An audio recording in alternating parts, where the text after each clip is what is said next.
अथ द्वाविंशोऽध्यायः। श्रीशुक उवाच। मित्रेयुश्च दिवो दासाश्चवनस्तत्सुतो नृप। सुदासः सह देवोऽथ सोमको जन्तु जन्मकृत्। तस्य पुत्रशतं तेषां यवियान् पृषतः सुतः। द्रुपदो द्रौपदी तस्य दृष्टद्युम्नादयः सुतः। दृष्टद्युम्नाद् दृष्टकेतुर्भार्म्या पञ्चालका इमे। योजमीडसुतो ह्यन्य वृक्षः संवर्णस्ततः। तपत्यां सूर्यकन्यायां कुरुक्षेत्रपतिः कुरुः। परीक्षित्सुदनुर्जन्नुर्निषदाश्वकुरोः सुतः। सुहोत्रो बुत्सुदनुश्चवनो तत्ततकृते।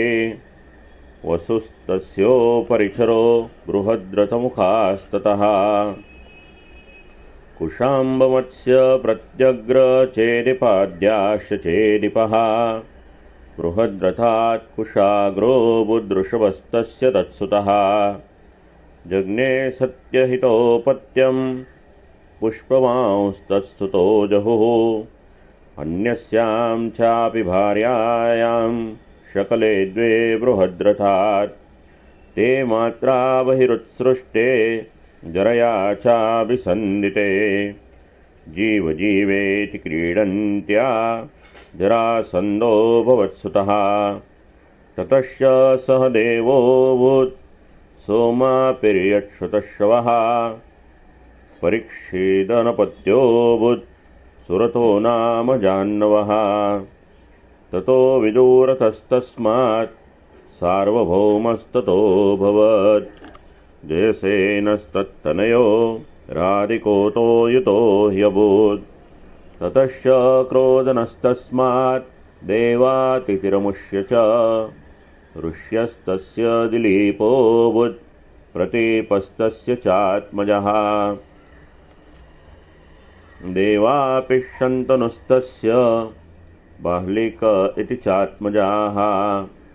पितृराज्यं परित्यज्य देवापि स्तोनं गतः। अभवत् शन्तनु राजा प्राङ्महाभीषसंज्ञितः।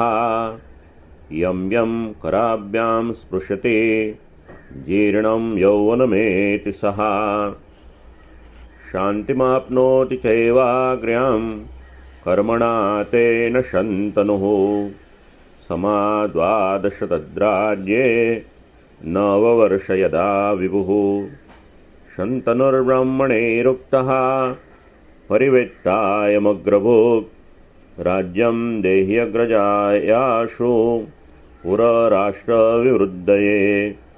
एवमुक्तो द्विजैर्ज्येष्ठं छन्दयामास सोऽब्रवीत्। तन्मन्त्री प्रहितैर्विप्रेर्वेदाद्विभ्रंशितो गिरा। वेदवादातिवादान् वै तदा देवो ववर्षः। देवापिर्योगमास्थाय कलापग्राममाश्रितः। सोमवंशे कलौ नष्टे कृतादौ स्थापयिष्यते। बाह्लिकात् सोमदत्तोऽभूत् भूरिर्भूरिषवास्ततः। शलश्च शन्तनोरासीत् गङ्गायां भीष्म आत्मवान्। सर्वधर्मविदां श्रेष्ठो महाभागवतः कविः। वीरयोधाग्रणिर्येन रामोऽपि युधितोषितः। शन्तनोर्दाशकन्यायां जज्ञे चित्राङ्गदः। विचित्रवीर्याश्चावरजो नाम्ना चित्राङ्गदो हतः। यस्यां पराशरात् साक्षादवतीर्णो हरिः कला। वेदगुप्तो मुनिः कृष्णो यतोऽहमिदमद्यगाम्। हित्वा स्वशिष्यान् पैलादीन् भगवान् बादरायणः। मह्यं पुत्राय शान्ताय परं गुह्यमिदं जगौ।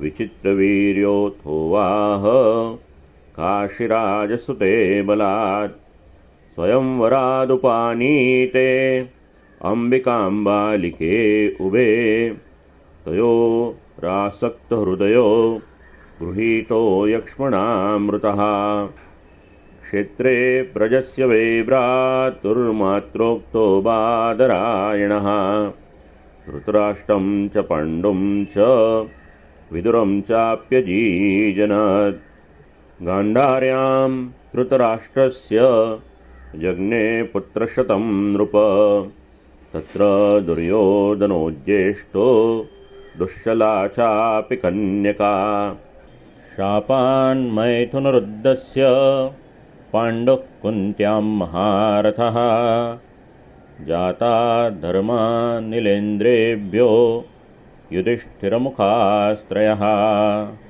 नकुलः सहदेवश्च माद्र्यां नासत्यदस्रयोः द्रौपद्यां पञ्चभ्यः पुत्रास्ते पितरो भवन् युधिष्ठिरात् प्रतिविन्द्यः श्रुतसेनो वृकोदरात् अर्जुनात् श्रुतकीर्तिस्तु शतानीकस्तु नाकुलिः सहदेवसुतो राजन् श्रुतकर्मा तथा परे युधिष्ठिरात् पौरव्यां देवकोऽथ घटोत्कचः भीमसेनाद्रिडिम्बायां काल्यां सर्वगतस्ततः सहदेवात् सुहोत्रं तु विजयासूतपार्वती करेणुमत्यां नकुलो निरमित्रं तथार्जुनः ईरावन्तमुलुप्यां वै सुतायां बभ्रुवाहनं मणिपूरपतिः सोऽपि तत्पुत्रः पुत्रिकासुतः तव तातः सुभद्रायामभिमन्युरजायत सर्वातिरथजिद्वीर उत्तरायां ततो भवान् परीक्षिणेषु कुरुषु द्रोणैर्ब्रह्मास्त्रतेजसा त्वं च कृष्णानुभावेन सजीवो मोचितोऽन्तकात् तवेमे तनयास्तात जनमे जयपूर्वकाः श्रुतसेनो भीमसेन उग्रसेनश्च वीर्यवान् जन्मे जयस्त्वां विरित्वा तक्षकान्निधनं गतं सर्पान् वै सर्पयागाग्नौ सहोष्यतिरुषान्वितः कावशेयं पुरोधाय तुरं तुरगमेदयात् समन्तात् पृथिवीं सर्वां जित्वा यक्षति चाध्वरैः तस्य पुत्रः शतानीको याज्ञवल्क्यात्रयीं पठन् अस्त्रज्ञानं क्रियाज्ञानं शौनकात् परमेष्यते सहस्रानीकस्तत्पुत्रस्ततश्चैवाश्वमेधजः असीमकृष्णस्तस्यापि नेमिचक्रस्तु तत्सुतः गजाह्वये हृते नद्या कौशाम्ब्यं साधुवत्स्यति उक्तस्ततश्चित्ररथस्तस्मात् कविरथस्तुतः तस्माच्च वृष्टिमांस्तस्य सुषेणोऽथ महीपतिः सुनीतस्तस्य भविता नृचक्षुर्यत्सुखी नलः परिप्लवः सुतस्तस्मान्मेधावी सुनयात्मजः नृपञ्जयस्ततो दूर्वस्तिमिस्तस्माज्जनिष्यते तिमिर्बृहद्रतस्तस्मात् शतानीकः सुदासजः शतानीकात् दुर्दमनस्तस्यापत्यं बहिः नरः दण्डपाणिर्निवेस्तस्य क्षेमको भविता नृपः ब्रह्मक्षत्रस्य वै प्रोक्तो वंशो देवर्षिसत्कृतः क्षेमकं प्राप्य राजानं संस्थां प्राप्स्यति वै कलौ अथ मागधराजानो भवितारो वदामि ते। भविता सह देवस्य मार्जारिर्यच्छ्रुतश्रवः ततो युतायुस्तस्यापि निर्मित्रोऽथ तत्सुतः। सुनक्षत्रस्तु नक्षत्रात् बृहत्सेनोऽथ कर्मजित् ततः श्रुतञ्जयाद्विप्रः शुचिस्तस्य भविष्यति। क्षेमोऽथ सुव्रतस्तस्मात् धर्मसूत्रश्रमस्ततः विमत्सेनोऽथ सुमतिः सुबलो जनिता ततः। सुनीतः सत्यजिदथ विश्वजित् यद्रिपुञ्जयः बार्हद्रथाश्वभूपाला भाव्याः साहस्रवत्सरम्।